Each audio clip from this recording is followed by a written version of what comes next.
PT Sabta Permata diduga mengirim barang rusak pesanan dari PT Dovchemkos Indonesia, berbuntut ke ranah gugatan perdata. Buntut ranah gugatan tersebut dilakukan PT Sabta Permata selaku penggugat dan PT Dovchemkos Indonesia selaku tergugat. Polemik keduanya berdasarkan pengakuan Direktur PT Dovchemkos Indonesia, yaitu PT Sabta Permata melakukan tagihan pembayaran sedangkan PT Dovchemkos Indonesia merasa rugi lantaran barang dalam kondisi rusak. Perihal di atas disampaikan oleh Direktur PT Dov bersama penasehat hukumnya, Johan Wijaya, yang membeberkan kronologi hingga kesiapannya menghadapi gugatan keperdataan di pengadilan negeri. Dari Surabaya, jurnalis Basudewa TV menyampaikan. Kami membeli satu bahan yang namanya Formen senilai 200 kilo. Nah, harganya 181 juta sekian. Oke. Nah, ketika kami terima barangnya dan kami cek setelah beberapa hari itu ternyata memang tidak sesuai dengan spesifikasi yang ada. Terjadi adanya anggapan dan ada beberapa hal yang kami juga sudah komplain, kami kirimkan surat keluar juga kepada pihak Sabta Permata, termasuk juga kami kirim juga bukti, video dan lain-lain, foto. Dan setelah itu memang dari sisi salesnya ditanggapi dan minta untuk dilakukan retur barang. Oke. Tapi sebelumnya Sebelumnya kami order ya barang yang sama tapi tidak pernah ada masalah dengan barang tersebut. Dan barang tersebut sesuai dengan spesifikasi. Untuk kali ini tidak sesuai dengan spek. Akhirnya kami otomatis komplain. Karena kami kami menganggap itu barang yang rusak karena tidak sesuai. Kami komplain dan pada saat itu diterima oleh salesnya pada saat itu Pak Tony ya, diterima dan responnya itu akan dilakukan retur barang. Jadi barang sudah dikirim ke sana ya? Iya, barangnya ditarik, barangnya ada di kami harusnya ditarik. Iya. Namun setelah itu kami tunggu. Ternyata untuk proses retur itu tidak dilakukan. Mereka meminta sampel untuk dikirim untuk pembuktian ke supplier mereka.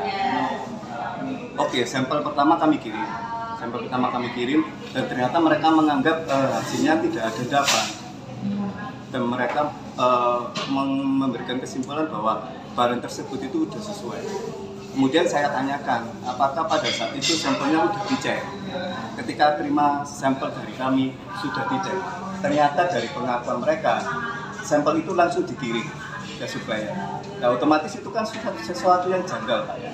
Karena ketika kita membeli barang dan barang itu rusak, kita komplain. Anda sebagai penjual harusnya melihat dulu komplainan itu benar tidak, barang itu benar-benar rusak atau tidak. Tapi ternyata sama mereka langsung dibawa ke supplier, tidak dicek dulu. Tidak dicek dulu. Akhirnya mereka, saya juga punya hak untuk meragukan barang yang dikirim adalah barang yang dari kami, ya kan? Ada kemungkinan seperti itu. Kemudian akhirnya mereka meminta sampel yang kedua. Kami kirim sampel yang kedua. Akhirnya singkat cerita dikirim ke supplier mereka dan dianalisa dan mereka suppliernya membenarkan memang bahwa ada kesalahan, kerusakan pada filternya mereka. Dan memang terjadi endapan adanya. Di filter itu di alat produksi mereka. Iya. Jadi kemudian itu tapi udah memakan waktu yang sangat lama. Dari proses kami komplain sampai kami sebelumnya kami juga meminta stability letter statement tentang kestabilan barang mereka, bahwa barang mereka ini benar-benar stabil. Tapi ternyata mereka tidak bisa memberikan stability letter tersebut sampai detik ini. Karena itu adalah hal yang penting buat kami untuk memastikan bahwa barang itu memang stabil. Tapi ternyata mereka tidak bisa memberikan statement tersebut sampai detik ini. Disetujui dan dikirim ke supplier mereka dan supplier mereka membenarkan bahwa barang mereka itu rusak. Akhirnya minta diretur. Akhirnya barangnya ditarik. Tapi itu sudah berjalan setengah tahun lebih ya Pak ya. 6 bulan. Iya, 6 bulan dari kami mengajukan komplainan. Dan itu barangnya udah otomatis kami singkirkan karena itu akan mengefek dengan bahan-bahan kami yang lain.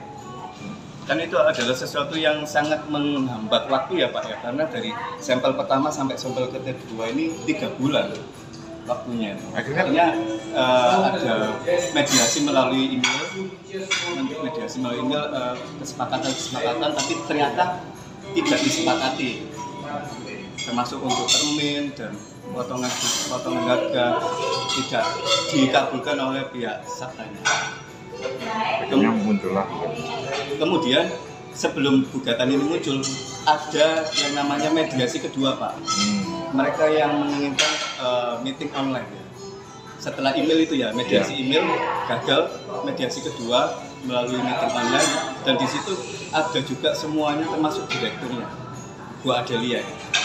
Direkturnya kita meeting semua, kita ceritakan kronologisnya, dan saya rasa Bu Adelia ini nggak terlalu banyak tahu kronologisnya dan tidak diinformasikan sedetail mungkin dari tim mereka. Akhirnya Bu Adelia pun memberikan saran kepada kami, sebetulnya kalau dengan kasus seperti ini masih ada solusi yang lain, yaitu salah satunya ada potongan harga dan termin pembayaran 2 kali atau 3 kali. Itu apa yang dikatakan oleh Pak Direktur, ya, saya meringkas saja untuk kronologis dan problematik intinya, bahwa antara penggugat dan tergugat, penggugat yaitu PT Sabta Permata, dalam hal ini tergugat adalah PT Dok Chemicals Indonesia, terjadi hubungan bisnis, yaitu di dalam barang kimia untuk domestik. Pada akhirnya bahwa hubungan ini sebenarnya sudah berjalan lama antara penggugat dan tergugat, itu sudah pernah bertransaksi sekitar 1,5 ton, berarti sudah ada hubungan baik sebenarnya. Tapi kali ini yang terakhir ada masalah, khususnya orderan yang diterima oleh penggugat, oleh tergugat ya, pada tanggal 8 Desember 2022. Maka sejak diterima itu ditemukanlah sekitar 5 harian, tepatnya tanggal 13 Desember, ternyata produknya itu cacat produksi. Dan karena tidak sesuai dengan spek, dikatakan cacat, ya menurut Pak Direktur, nanti juga ada hasil laboratorium yang akan dilampirkan. Yang pertama, ada endapan. Direktur yang sudah valid dan dia punya izin mengatakan ada endapan, itu berarti sudah benar-benar cacat. Saat itu kami juga akan memberikan bukti juga kalau ini cacat. Produk ini tidak stabil. Kenapa? Dari pihak supplier sendiri ya. Pihak supplier ia tidak dapat menunjukkan data stabilitas produk. Kami ada hubungan bukti email, kan kami akan lampirkan. Yang ketiga, pihak supplier yang di Brasil, ternyata dia juga mengakui ada kebocoran di mesin filternya saat sedang produksi. Nah, disinilah PT atau supplier dari PT Sabta mengatakan memang ada produksi yang rusak. Ini pengakuan dari supplier. Dan yang keempat, pihak penggugat ternyata memintanya barang itu dikembalikan ke direktur dengan rentang waktu yang tidak normal, itu selama 195 hari. Sejak 13 Desember 2022, PT Dok atau tergugat meminta supaya direktur. Tapi saat itu direspon yang terakhir pada tanggal 26 Juni 2023, maka ini sangat tidak normal, tidak logis, dan barang itu sudah sangat mengganggu karena satu berbau dan mengganggu kesehatan dan mengganggu barang-barang yang ada.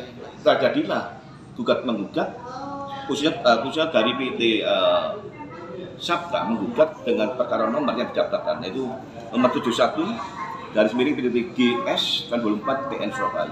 Ini tidak bisa karena dari pihak penggugat memang dia memberikan barang, menjual dengan barang cacat. Kalau dia menggugat berarti ini kan ada sesuatu yang tidak normal. Karena meminta barang aja 195 hari, terlalu panjang. Dan menurut Pak Direktur, sebenarnya ada misi khusus. Informasi dari Pak Direktur, patut diduga bahwa penggugat, yaitu PT Sabta Permata, memang ada niat maksud untuk mencemarkan nama baik dari tergugat, yaitu atas nama PT Dok Chemicals Indonesia. Karena PT Sabta kalah bersaing di dalam hal ini, maka ingin melakukan sesuatu yang menjadikan PT Dok menjadi tidak baik namanya.